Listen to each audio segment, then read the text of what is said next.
Recuerden que este episodio es traído a ustedes por ValU, un espacio dedicado a la educación financiera donde podrás encontrar cursos desde manejo de Excel hasta las finanzas personales. Todo esto en su página web www.myval-u.com. Y en el episodio del día de hoy nos acompañan Alberto Cárdenas. Él es Chartered Market Technician, CMT, también cuenta con una licencia como asesor de inversión por la Superintendencia Nacional de Valores en Venezuela, la SUNAVAL, y es el fundador y director del Centro de Estudios de Inversión Financiera, un instituto que se encarga de la formación de nuevos y experimentados inversores desde un punto de vista fundamental y de análisis técnico. Alberto también ha sido profesor de diferentes disciplinas financieras en el Instituto de Estudios Superiores de Administración, el IESA, y la Universidad de Carabobo en Venezuela. Nuestro segundo invitado es Román Vélez. Él cuenta con más de 4 años de experiencia como asesor financiero en Capital Consultores, una empresa dedicada al estudio y la investigación de los mercados financieros para desarrollar estrategias de inversión. Asimismo, cuenta con más de 6 años de experiencia en la banca corporativa, donde ocupó el rol de VP Cluster Head en Citibank Venezuela, donde se encargó de supervisar relaciones estratégicas del negocio con múltiples empresas privadas especializadas en el sector de energía. Adicionalmente, cuenta con un Master of Science in Management por la Universidad Arthur D. Little de Boston, Massachusetts. Hola a todos, bienvenidos a un nuevo episodio de Networking de Ideas, donde los buenos conocimientos se conectan. Hoy estoy bien acompañado de Alberto Cárdenas y Román Vélez. Vamos a hablar de un tema muy importante. ¿Por qué? Porque está causando tendencia actualmente. Yo personalmente nunca había visto tantas personas interesadas en los mercados financieros. Es increíble, personas que no tienen nunca habían tenido ese interés hacia los mercados, no saben ni siquiera qué es una acción, no saben qué es un bono, y están, pero tantas personas involucradas ahora en los mercados, y yo creo que es importante que nos sentamos y discutamos, porque hemos visto también, movimientos impresionantes, desde caídas, subidas, y discutir si realmente estamos en un momento de euforia máxima y si podemos responder a la pregunta de que estemos o no en una burbuja en los mercados financieros, en estos activos. Entonces, antes de que me ayuden a responder esa difícil pregunta, que sé que ninguno tiene la bola de cristal, nos cuente un poco sobre su experiencia en los mercados, cuántos años tienen operando. Si quieres, Alberto, puedes comenzar tú y nos cuentas un poco. Buenísimo. Bueno, primero gracias por invitarme al podcast.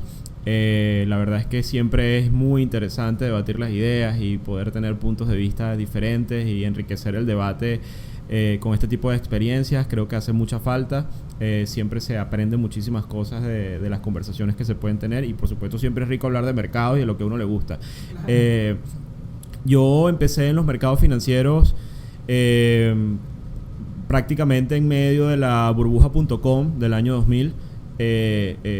Respondiendo un poco a tu pregunta, estando muy chamo, me estudié ingeniería un tiempo, después me picó el animalito de las finanzas, y entonces me metí al área financiera, me cambié a estudiar administración y me especialicé en el área específicamente de mercados, y por ahí me fui. He trabajado en algunas instituciones financieras importantes en distintos roles, como trader, primero junior, después como head trader, jefe de mesa, y en áreas de investigación de mercados también estuve trabajando, y luego más adelante para un fondo de inversión especializado en el tema de energía, específicamente en Latinoamérica. Y ahora estoy muy vinculado al tema de formación. Tengo una empresa dedicada al área de formación, el área de finanzas, y muy seguidor de los mercados. Continúo en esto. Tengo una designación que es un CMT. Me especialicé en el área técnica de mercados, básicamente análisis técnico, análisis fundamental, gestión de riesgo, este tipo de cosas. Y todos los días se aprende. Creo que esto es una curva de aprendizaje que nunca termina, probablemente en cualquier disciplina, pero especialmente en el tema cuando uno lidia con la incertidumbre y los mercados. Todos los días se aprende cosas nuevas, y en ese proceso estamos, y la verdad es fascinante. A mí me encanta esta actividad. Es así, increíble, Alberto. Entonces tienes algo de experiencia con burbujas, ¿no? Ya que... me tocó la del 2000 y también viví la del 2007-2008, obviamente. De eso podemos hablar, obviamente, en este episodio. Seguro que sí. Y tú, Román, cuéntanos un poco de tu experiencia. Excelente, gracias, Ramón. Esa es una buena oportunidad de conversar sobre estos temas interesantes. bajo el entendido de que lo hacemos no para dar recomendaciones específicas, sino simplemente transmitir un poco de lo que ha sido nuestra experiencia. En el año 2003 yo estaba trabajando en una petrolera y en ese momento venden los activos para salir del país y me empiezo a vincular con el mundo financiero porque con esos excedentes parte de la liquidación la utilicé para tratar de entender un poco cómo funciona esto. Al principio no tenía ningún tipo de plan y con el tiempo pues cada vez he venido trabajando en una tipo de estrategia más bien pasiva, que es lo que me gusta a mí, indexado a largo plazo.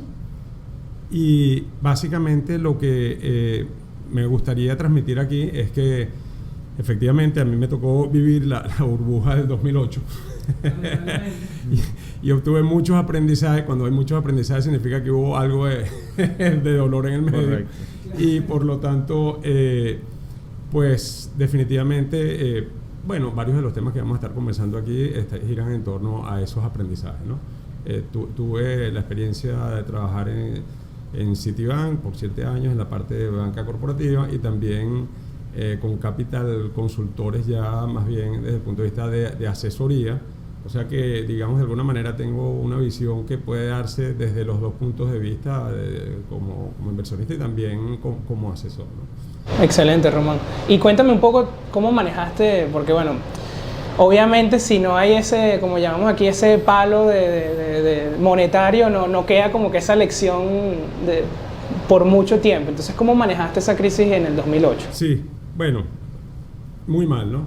En principio, en retrospectiva, actué como la gran mayoría de las personas, entré en pánico y por lo tanto, digamos, mi impulso inicial era prácticamente vender todas las posiciones. Afortunadamente estaba siendo asesorado y no salí de todas las posiciones, pero sí una parte importante.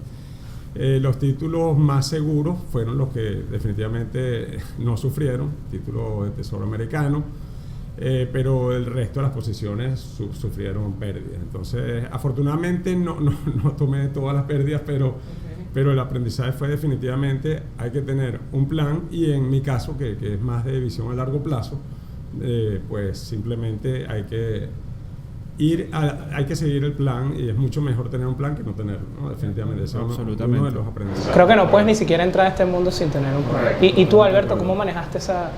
Bueno, yo estaba trabajando para un banco de inversión en ese momento y la verdad es que también, aunque de alguna manera ya veíamos lo que se avecinaba, obviamente cuando este tipo de procesos tú nunca puedes tener una idea clara de lo que termina desenvolviéndose y por supuesto la marejada de emoción como dijiste y de todo te termina impactando también a pesar de los muchos conocimientos que pudieses tener o las herramientas que puedas tener. Fácil, ¿no? Se dice muy fácil, pero es un proceso de crisis muy, muy, muy severo el que vivimos en el 2008, específicamente en el tema bancario, en el tema, recuerdo claramente las acciones de Citibank, por ejemplo, en su momento, o de los grandes bancos de Estados Unidos que eran muy sólidos, muy fuertes, muy importantes y tuvieron caídas realmente importantes. Entonces, cuando tú ves estos monstruos financieros tan importantes y de repente, no de la noche a la mañana, pero digamos en un momento muy rápido, porque los riesgos pasan rápido,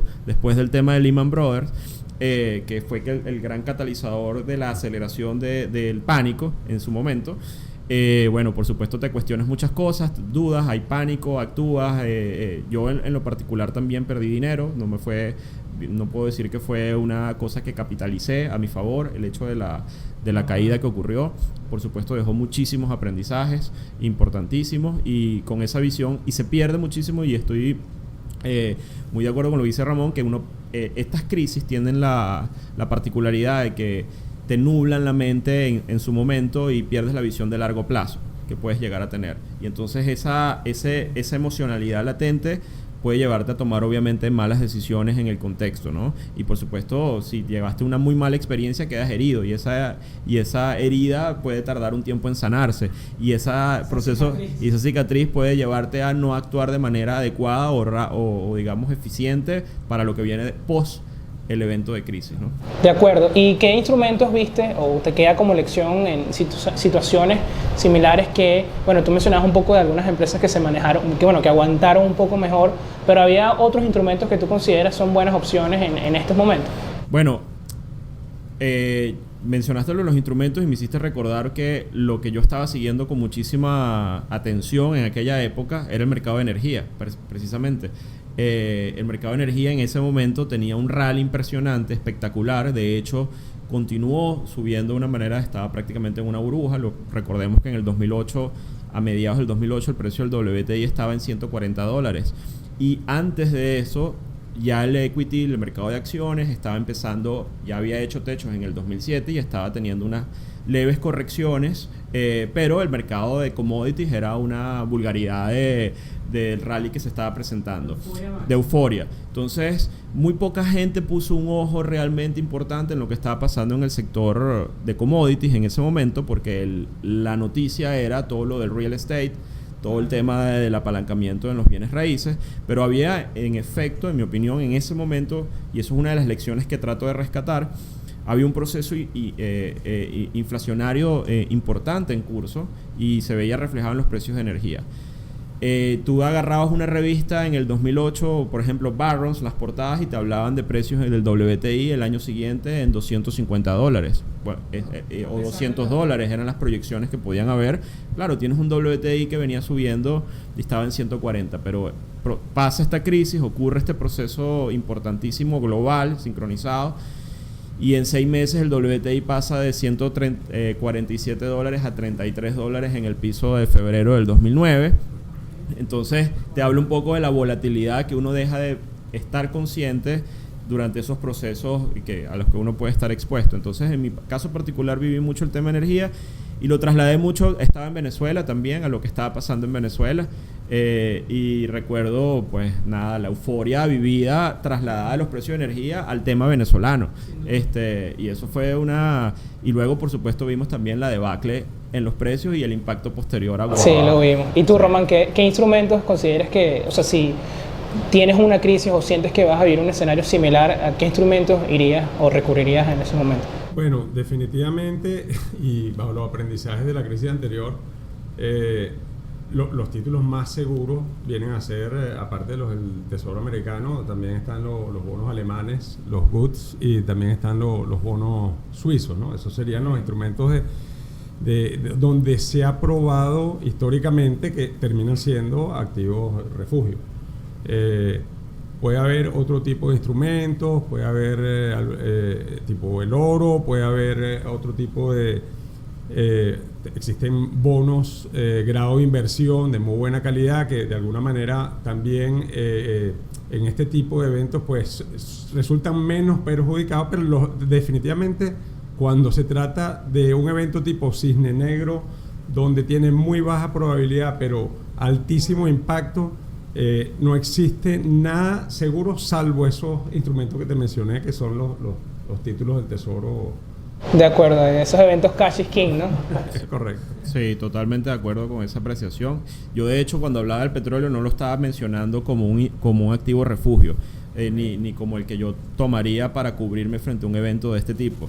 Estoy más bien totalmente de acuerdo con lo que dice Román. O sea, es un evento de liquidez, es un evento de desapalancamiento, y lo que buscas es obviamente la seguridad que te puede dar un emisor o alguien fuerte, como en este caso los bonos del Tesoro y todo lo que se dijo allá. Después, bueno, la historia es otra, pero en ese momento muy pocos son los activos refugio, muy pocos, y hay muchas ideas previas en medio de ese contexto en el que, por ejemplo, el oro va a ser el activo refugio, o porque puede haber algo de inflación. En este caso ahora se habla de que las criptos son refugio, mucha gente tiene esa idea, pero cuando hay un impacto severo de liquidez, los activos más especulativos o más volátiles obviamente son los que más sufren en ese proceso y dejan de ser refugio, y obviamente el capital, la liquidez se dirige hacia el puerto seguro, que en este caso, como lo mencionó perfectamente Román.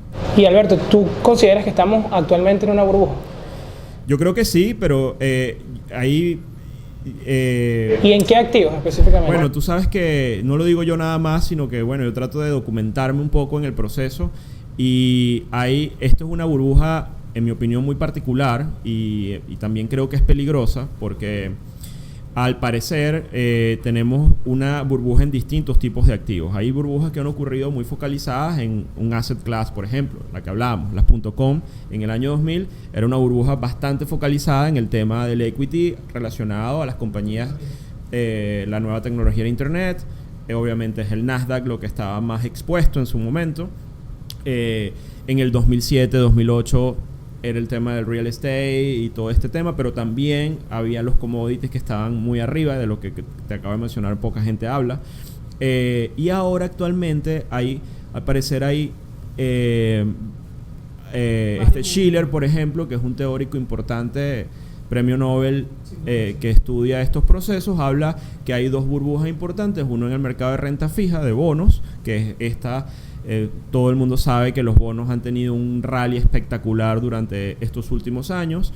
Las tasas de interés están en el piso, los rendimientos de los títulos están en algunos casos y una buena parte en Europa están con rendimientos negativos, lo cual quiere decir que los precios han subido muchísimo. Esto ha sido soportado por la acción de los bancos centrales. Bueno, digamos que esa es una posible burbuja de la cual yo no creo que en este momento vayamos a tener un tema de explosión, aunque se esté hablando por la subida de las tasas recientemente de que se va a derrumbar el mercado de bonos y toda la cosa. Yo no lo veo así. Esa es la primera cosa. Y la segunda ya es una burbuja mucho más especulativa, de carácter que puede estar en el tema del equity y en otros tipos de activos, especialmente en acciones cuyas valoraciones o sus ratios de crecimiento han sido increíbles en términos de precio, pero en términos de sus fundamentales no han acompañado y se ha hecho un gap enorme entre la realidad del precio y la realidad fundamental. ¿Tienes un ejemplo, Alberto? Bueno, te puedo poner un ejemplo de las más sonadas. Tesla para mí es un ejemplo, ¿ok? Puede ser una acción espectacular. Elon Musk puede ser un genio, la verdad, creo que lo es, y están haciendo unas cosas increíbles, pero yo lo comparo mucho con lo que fue Amazon en el 2000, Tesla, porque Amazon igual en el año 98, 97, 98 era una acción que valía 4, 5, 6 dólares y en el rally de las .com llegó a valer en el pico del 2000 110 dólares. En medio de toda la euforia donde todas las otras compañías, que muchas eran aire, también valían muchísimo dinero. La burbuja se desinfló y se trae lo bueno y lo malo. Y eventualmente Amazon también se alejó de su fundamental en su momento y de 110 dólares pasó a 5 dólares en el 2002 otra vez.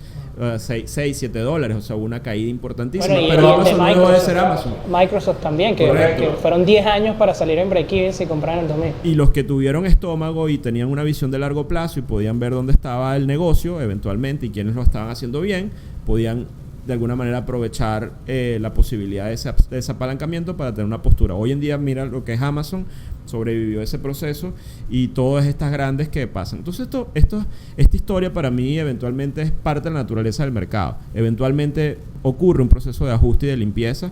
Son ciclos que, en mi opinión, ocurren cada cierto tiempo. No sabemos el día y la hora, no sabemos exactamente cada cuántos años va a pasar. Si lo pudiéramos saber, imagínate, pero no lo podemos saber. Simplemente lo que podemos es leer las señales que nos da el mercado y por eso te aterrizo el tema. Para mí Tesla es una situación similar como la de Amazon. Creo que Tesla está muy, muy cara en términos de lo que hace, pero es una acción que es muy interesante y probablemente va a sufrir un tema de ajuste como eventualmente lo pasó Amazon y probablemente sea una oportunidad muy interesante para entrar en Tesla de cara a largo plazo, pero yo no la veo hoy a estos precios.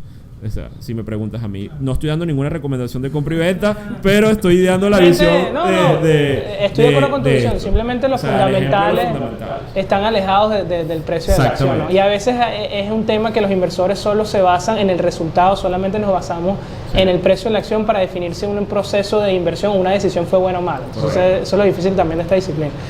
Román, cuéntame, ¿estamos o no en una burbuja? Sí, esa pregunta es muy interesante y yo creo que para hacer un análisis lo primero que tenemos que ver es qué sucedió el año pasado. El año pasado hubo una pandemia terrible que ha afectado de manera significativa las economías de todos los países y con sus respectivas tragedias ha sido algo nefasto.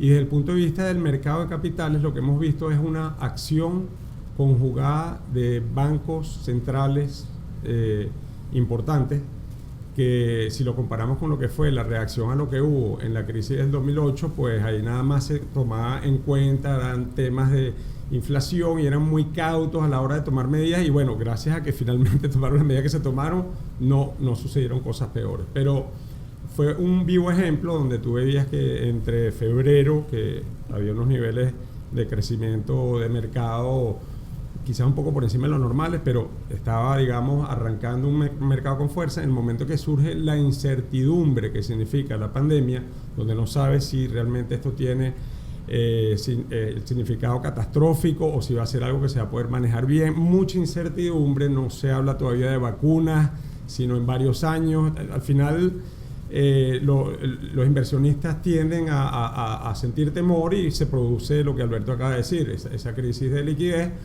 donde vimos que el mercado cayó en marzo, solamente en un mes cayó a niveles de 33%. Eso es algo realmente significativo. Y después vimos que el mercado termina cerrando el año, si lo comparamos diciembre-diciembre, en niveles de 17%. Entonces tú dices, para haberte recuperado de un nivel de 33% abajo, tienes que haber subido más de 60% para poder compensar. Correcto. Entonces, definitivamente, gracias a estas acciones que se tomaron y los bancos lograron de alguna manera mitigar, no resolver el problema, porque vemos que todavía existe un divorcio entre lo que es la economía y los mercados de capitales, pero vemos que definitivamente hubo una buena acción. Entonces tú me preguntas, hoy en día, ¿hay una burbuja como tal?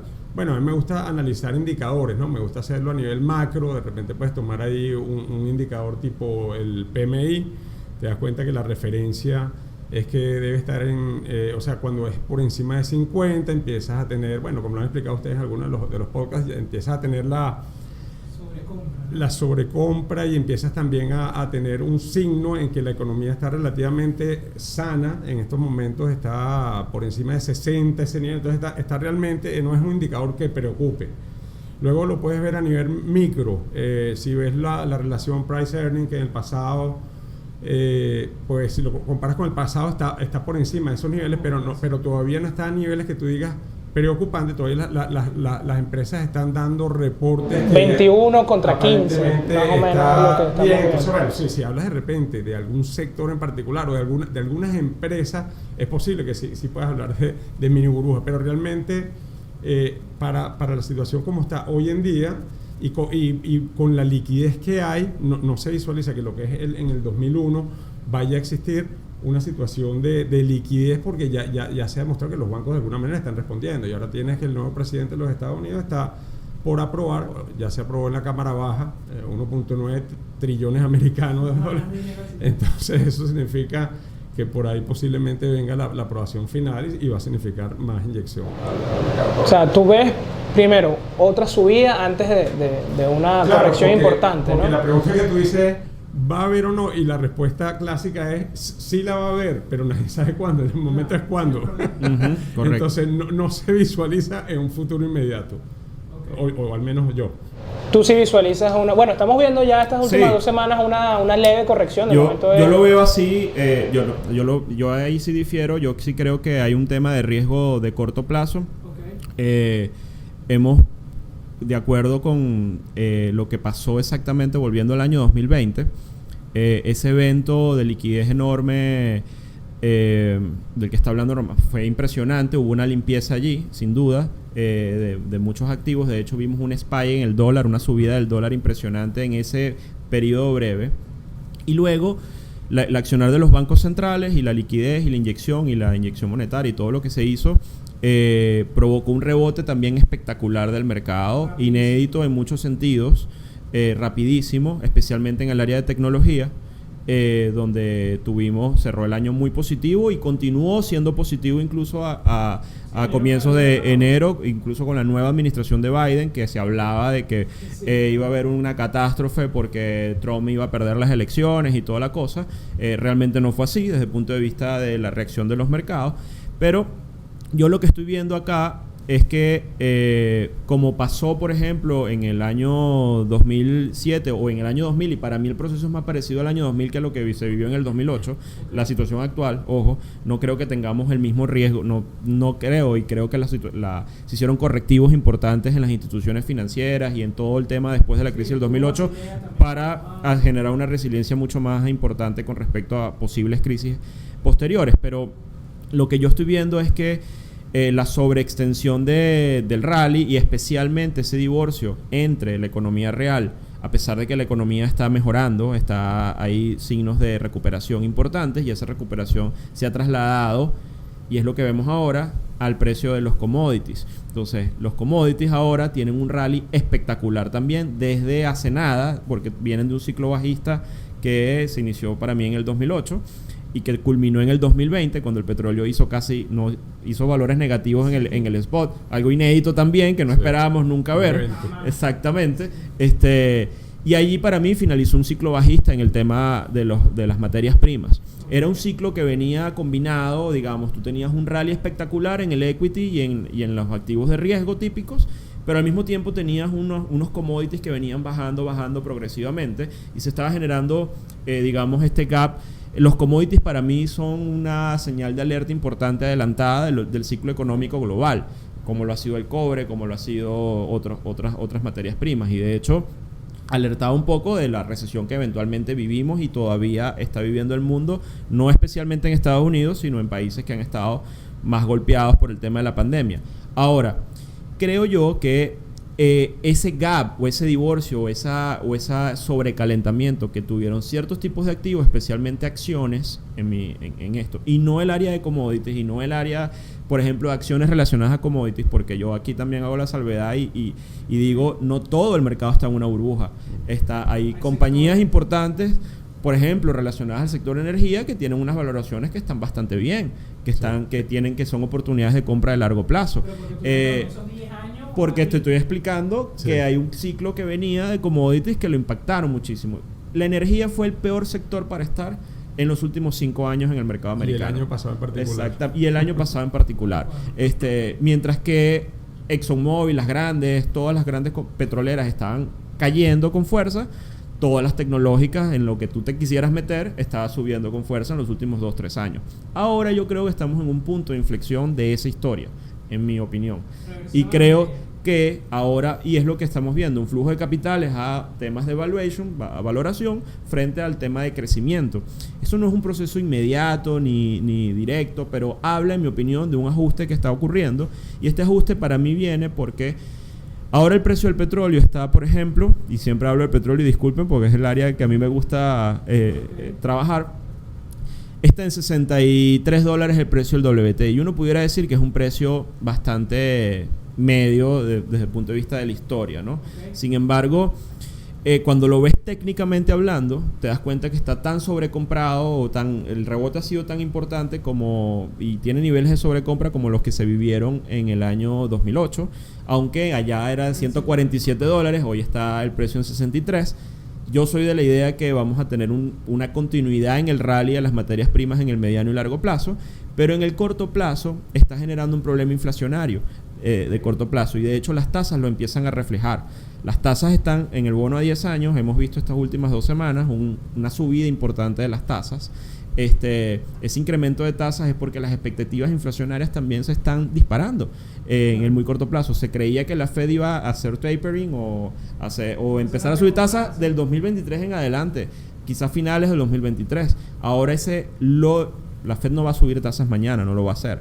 Pero digamos hay mecanismos de mercado como el tema de las expectativas inflacionarias que están cambiando radicalmente por el aumento de la inflación de corto plazo. Entonces, creo que las tasas las han dejado actuar, y las tasas, en mi opinión, cuando tienes un mercado muy apalancado en algún sector, como por ejemplo el sector tecnología, un aumento de tasas es un viento en contra muy fuerte. Entonces empiezas a ver desapalancamiento natural. Eso pasó en el 2000 y pasó también en el 2008. Esa historia, nos dimos cuenta que había una burbuja, es después de que las tasas empezaron a subir, no antes. Si tú vendías las tasas abajo, si las tasas estuvieran realmente estables y estuvieran bajas, yo creo que este peligro de subida de tasas no va a durar mucho, porque al final con el proceso de desapalancamiento natural vamos a ver caídas en activos de riesgo, hablo de compañías muy sobrevaloradas, y flujos de capitales de nuevo al mercado de renta fija, con lo que debería estabilizar el tema de las tasas. De nuevo, ese es el proceso natural. Pero sí creo que lo que está en burbuja, que es, nuevamente repito, es estas acciones de tecnología que tienen demasiado, creo que sí están está en proceso, está empezando el proceso de desinfle. Y bueno, un tema importante que no hemos hablado también es las criptomonedas. Lo hemos mencionado. ¿Tú ves alguna especie de burbuja? Sé que me vas a decir que no podemos valorarla, entonces como que siempre va a estar una burbuja, pero ¿qué opinas de ese aumento de precios tan fuerte que se ha producido también en esa clase de activos? Sí, efectivamente, bueno, sobre las criptomonedas, si vemos el pasado inmediato, que fue esta semana que pasó, y cuando Janet Yellen habló justamente acerca de que no lo veía como un mecanismo de pago, y eso también la movió mucho. O sea, la volatilidad definitivamente es enorme. No es un tipo de activo de seguridad, definitivamente. Lo vimos el año pasado durante la crisis. No es un mecanismo de seguridad, y definitivamente es difícil hablar de una burbuja o no. Justamente como no tiene fundamentales, yo que todo lo hago por análisis fundamental, o por lo menos le doy mucho peso y algo al técnico, pero realmente es fundamental lo que a mí me gusta hacer y con lo que me identifico. No te puedo decir con seguridad si hay una burbuja o no con respecto a las criptomonedas. Lo que sí te puedo decir es que el blockchain definitivamente es una tecnología segura, muy segura. Ves las grandes instituciones cada vez más metiéndose, respaldando, y posiblemente veas a futuro bancos centrales que incluso adapten algunos mecanismos. Pero, de nuevo, hablar de burbuja o no, como no tengo la capacidad de hacer un análisis fundamental para este activo específico, no te puedo dar una respuesta. Tú, Alberto, coméntame. Mira, técnicamente hablando, ya hablando de lo que ha sido la estructura de precio, de burbujas se ha hablado muchísimo en las cripto, porque no es la primera vez que hemos visto estos movimientos. De hecho, a mí me gusta hablar de que esto es como una burbuja fractal, porque los ciclos de auge y de colapso son tan volátiles en el tema cripto. Hablemos del Bitcoin, que es la más antigua, o sea, que nació en el 2009. Importante entender cuándo nació el Bitcoin. Nació post crisis financiera del año 2008. Es decir, no ha sufrido, exactamente, no ha sufrido, y esto es un tema, solamente lo vimos con el evento del 2020, que de hecho no fue resguardo de protección. Correcto. Pasó el Bitcoin, se cayó 70% en un momentico. Entonces, ¿qué pasa? Yo sí creo que hay un caso alcista muy interesante para las criptomonedas, no para todas, para las que agreguen valor a la sociedad y que eventualmente tengan. Creo que hay mucho aire, mucho ruido y mucha cosa que se va a destruir en el camino, pero yo creo que Bitcoin, por ejemplo, puede ser algo bien interesante. Ahora, Bitcoin, este rally que hemos visto ahora, de subir hasta $58,000, y ahora todo el mundo está asustado porque está en 46,000. O sea, y la cosa es que apenas es una pequeña corrección dentro de lo que ha hecho antes. En el 2013 corrigió más de 80%. En el 2014, 2015, después del 2017, que tuvimos el rally que hasta 20,000, llegó a $3,000 de nuevo, pero ha ido construyendo una base de capital. Digamos, sigue existiendo, no ha muerto, ha pasado estos procesos. Para mí la prueba de fuego todavía está por verse en términos de un verdadero impacto desde el punto de vista de desapalancamiento global, estilo 2000, estilo 2008, que no lo hemos vivido aún, porque te digo, nació post esto, y cuando quede eso allí, probablemente va a seguir. Ahora, creo que es una tecnología, las cripto y el blockchain es una tecnología que llegó para quedarse, que va todo el tema de las finanzas descentralizadas y de todo lo que agrega desde el punto de vista de la movilidad y de estas cosas. Creo que eso es una tendencia imparable, pero las volatilidades, bueno, claro que vamos a tener volatilidad, y yo creo, me río un poco por la gente crea que de verdad ahorita es un activo refugio frente a... Se dice mucho, yo no creo que va a ser un activo refugio en este contexto. Creo que mucha gente pensando que se va a proteger saliendo de unas acciones que están cayendo y comprando Bitcoin porque no va a caer frente a la caída de un mercado, al final responde al ciclo de liquidez. Si tienes un tema de evento de liquidez, por supuesto, es un activo de especulativo y de riesgo hoy, por las condiciones de volatilidad que tiene. De hecho, con esas volatilidades no puede ser ningún activo considerado refugio. O sea, eso es una realidad desde el punto de vista... Ahora, que sea un caso interesantísimo para agregar una porción dentro de tu perfil de riesgo con una perspectiva de largo plazo, claro que lo es. Yo creo que sí. Yo creo que puede ser muy interesante el caso alcista del Bitcoin, pero creo que en el corto plazo puede haber mucho dolor para los que creen que va a ser una seguridad de sus activos en el muy, muy corto plazo, producto de lo que ya te mencioné.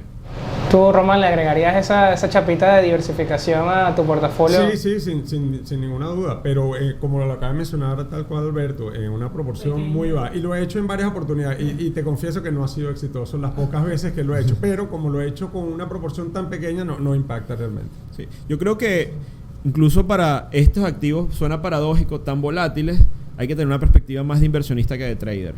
Ser hodler, pues como hablan en el lenguaje de los bitcoiners. Quédate ahí tranquilo. Ahora, si lo haría yo ahorita, vuelvo a Buffett y a Graham. No veo margen de seguridad, aunque no hay, como dices, es difícil valorar los fundamentales. No puedes valorar. Exacto, es muy complicado. Esto es un tema que todos los días hay varias métricas en esa área que uno puede tomar, pero no es ni flujos de caja ni nada de lo que se valora eventualmente en una compañía o en un negocio. Pero digamos que yo no veo en este momento un margen de seguridad interesante, a pesar de que ves gente como Moose o Michael Saylor metiendo $2.500 millones de balance de la compañía en Bitcoin. Exacto.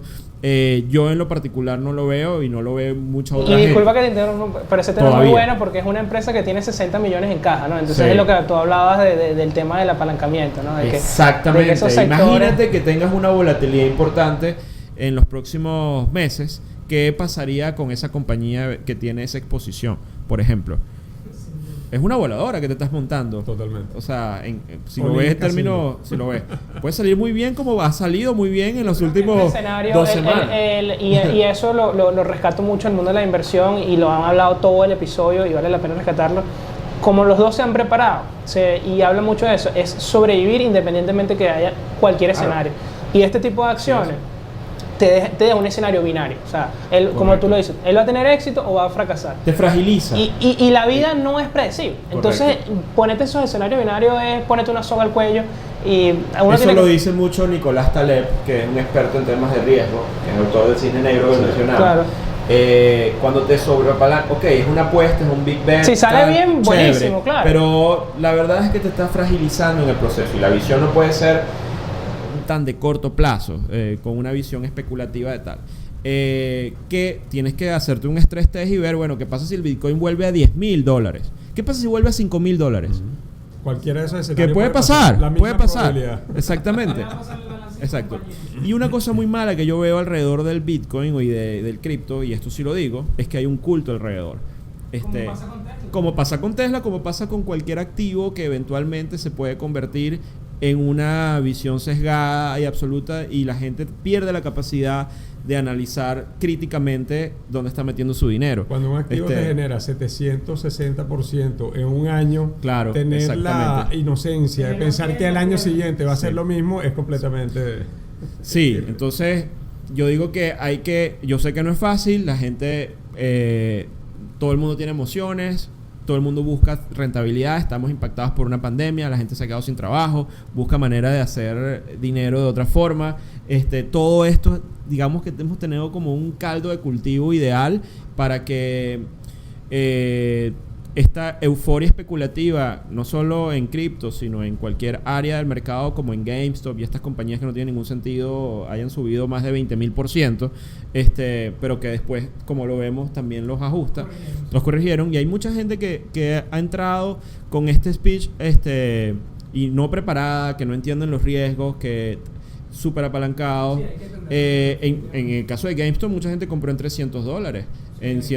Yo me metí en el chat de Reddit para ver lo que estaba pasando ahí y vi el pico de euforia, después vi el pico depresivo de miedo rapidito. Con las cripto puede pasar igual, pero nuevamente mi consejo es visión de largo plazo. Yo sí creo que hay un caso alcista muy interesante allí, pero cuidado con la volatilidad ahora. Interesante. Me gusta que los dos, a pesar de que tengan background distintos y expertise distintos, hayan tenido un punto de encuentro con las cripto, ¿no? A pesar de que, creo que lo que los une es el tema del riesgo. Y es lo que hace a todo inversor exitoso, pensar primero en el riesgo que en la ganancia, ¿no? Y hablamos mucho de opiniones, ¿no? De expectativas, pero voy a hacer una pregunta un poco más complicada como para ver realmente, porque a mí me gusta mucho esa frase que dice, sigue lo que hacen, no lo que dicen. Entonces, si tú tuvieras, por lo menos, Román, que a juro alocar 10% de tu portafolio ahorita, o sea, tendrías que hacerlo a juro, o 20%, vamos a poner 20% ahorita, ¿en qué clase de activo lo harías? Bueno, esa es una buena pregunta y de nuevo no soy asesor ni voy a recomendar, pero definitivamente ese 10% no lo haría con un solo tipo de activo, lo haría de manera diversificada. Lo haría, como hoy en día existen tantos instrumentos y son eficientes y son bajos en costo, hoy es mucho más fácil hacerlo. Anteriormente estabas muy limitado y no lo podías hacer, pero hoy en día lo puedes hacer muy fácilmente. Entonces, con todos estos temas que hemos hablado de energías limpias, de tecnología, biotecnología, todo el tema de healthcare, oye, ahí hay un montón de oportunidades interesantísimas. O sea, el que se quiera anotar con sectores que salieron muy golpeados en la crisis, sector turismo, etcétera, bueno, lo puede hacer también, pero en mi caso en particular no, yo simplemente me enfoco en donde yo creo que va a haber valor. Ok, en la tendencia que va a ser disruptiva, porque me estás hablando también de tecnologías que van a causar una disrupción importante en el mundo y y en las personas, ¿no? El caso de telemedicina, yo lo estaba estudiando mucho también. Wow, eso es un campo que hay vamos a pasar de que tú tengas que llamar al doctor a que el doctor te llame a ti. O sea, él te esté guiando por tu reloj y te diga, no, mira, tuviste este pico aquí del corazón y él va a hacer que te llame a ti. Entonces es un claro ejemplo de disrupción. Y tú, Alberto, cuéntame, ¿qué harías con ese 10 o 20%? Bueno, yo soy... mi estrategia de inversión es muy macro. Long short, siempre ha sido así. Sí, exacto. Así hago mi análisis. De hecho, yo soy muy poco ahorita de stock, de buscar acciones particulares en este momento, aunque sí creo en las carteras diversificadas de largo plazo en sectores que tengan impacto, pero en este momento, volviendo a tu pregunta, yo me iría con ese por ciento o en donde estaría posicionado es en activos más seguros ahora. Con este resurgimiento de la volatilidad, me gustan, por ejemplo, aprovechar oportunidades que pudieran venir en bonos de alta calidad con este ajuste de las tasas. Me parece una oportunidad de alocar dinero allí. Estaría en dólares ahora. Aumentaría mi posición en cash y en dólar, o sea, frente al euro, frente a la libra, frente al yen, frente a el resto de las monedas. Yo, como digo, mi visión es macro, no estoy hablando de compañías, sino más de este tipo de cosas. Y trataría de que mi postura ahorita es más cash, o sea, como una postura en este momento defensiva, con la idea de tener buying power o poder de compra para cuando los márgenes de seguridad eventualmente ocurran. Ojo, no tengo la bola de cristal, no sé si van a pasar, pero esa es mi postura. Entonces yo creo que va a tener mucho valor esa posición en liquidez para poder agarrar gangas cuando eventualmente vengan más adelante. Bueno, el mejor ataque es la defensa. Sí. Y bueno, la última pregunta que les tengo que hacer antes de pasar al dato de la semana es ¿qué recomendación le harían a los inversores, especialmente los nuevos, que bueno, es donde más requieren el tema del formativo, que tú lo mencionabas también al inicio? Y bueno, también ¿qué le harían también a los más experimentados, ¿no? No sé si quieres hablarnos tú, Román, que... Sí, cómo no.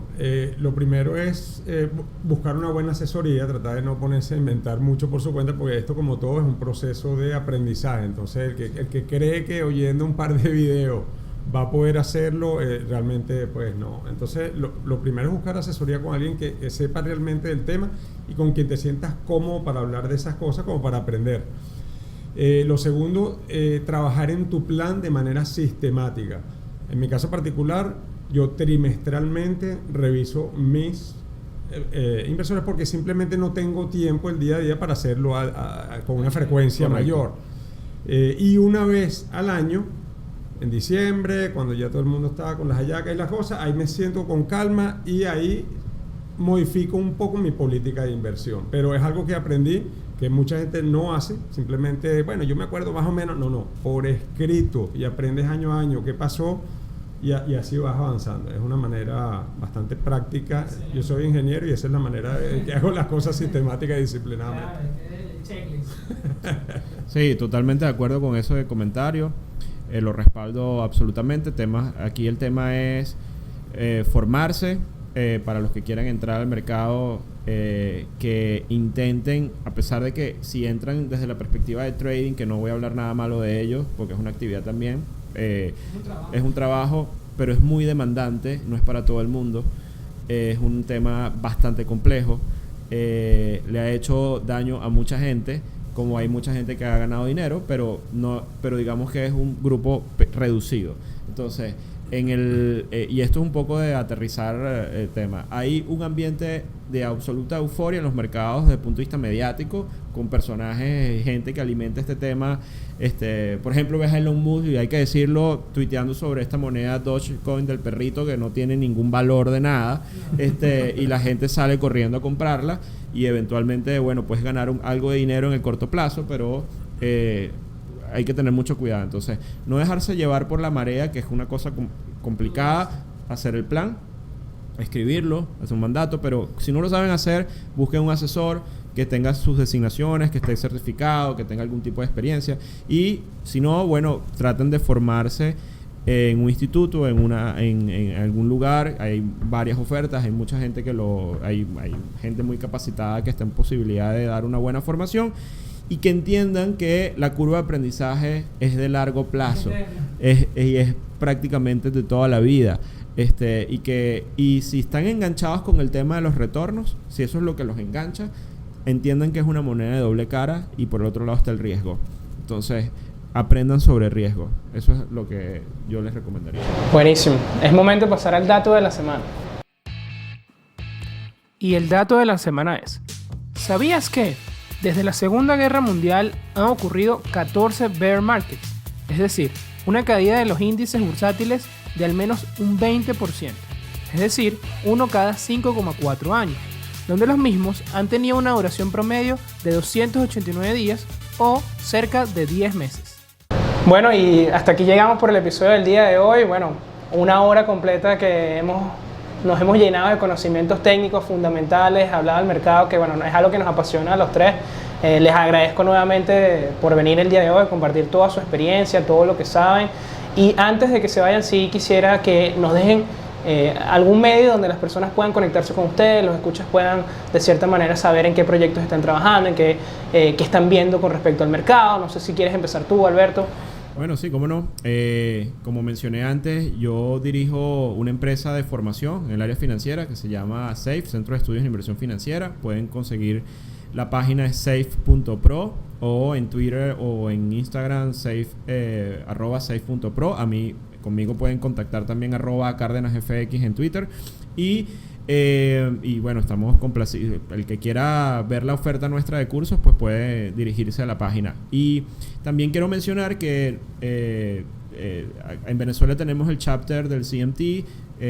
Digo porque fue una iniciativa que hicimos Andrés Trujillo y yo hace algunos años, que es otra persona que lleva el tema del chapter, y el que quiera formarse también y obtener una designación profesional, yo hago la cuña también para el tema del CMT o el Charter Market Technician, que es una designación, muy parecida digamos, con sus diferencias importantes, pero que comparten con el CFA, y es una manera de tener una formación en temas de mercado bastante válida. Y el que quiera tener la iniciativa de comenzar ese proceso de formación, nos pueden contactar y con gusto los orientamos y los ayudamos en ese sentido.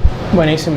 Tú, Román, ¿dónde las personas pueden conectarse contigo? Sí, no, agradecido, Ramón. Ha sido una entrevista excelente, una manera de compartir conocimiento, y en mi caso, aunque estoy dedicado ahorita más a temas de capital privado, igualmente no tengo ningún problema. A través de LinkedIn, si a alguien le interesa algún tema en particular, lo podemos de alguna manera clarificar algunas dudas, siempre desde el punto de vista técnico. Excelente. Bueno, y eso ha sido todo por el episodio del día de hoy. Ya nos dieron sus opiniones. Alberto dice que estamos muy cerca de una burbuja, o que hay ciertas señales peligrosas. Román tiene una expectativa un poco más positiva, pero ambos comparten ese pensamiento a largo plazo que es necesario para tener éxito en los mercados. Me gustaría también escuchar qué tienen ustedes que decir, qué opinan, estamos o no en una burbuja, qué sectores hay que tener cuidado, qué otros sectores van a dar una oportunidad si llega a pasar un evento cisne negro, sean los primeros, ¿no?, que nos llamen la atención. Entonces, bueno, eso ha sido todo por el episodio del día de hoy, Networking de Ideas, donde los buenos conocimientos se conectan. Ya saben que si están viendo desde YouTube, no olviden darle like a este video y suscribirse a nuestro canal. Bueno, hasta la próxima.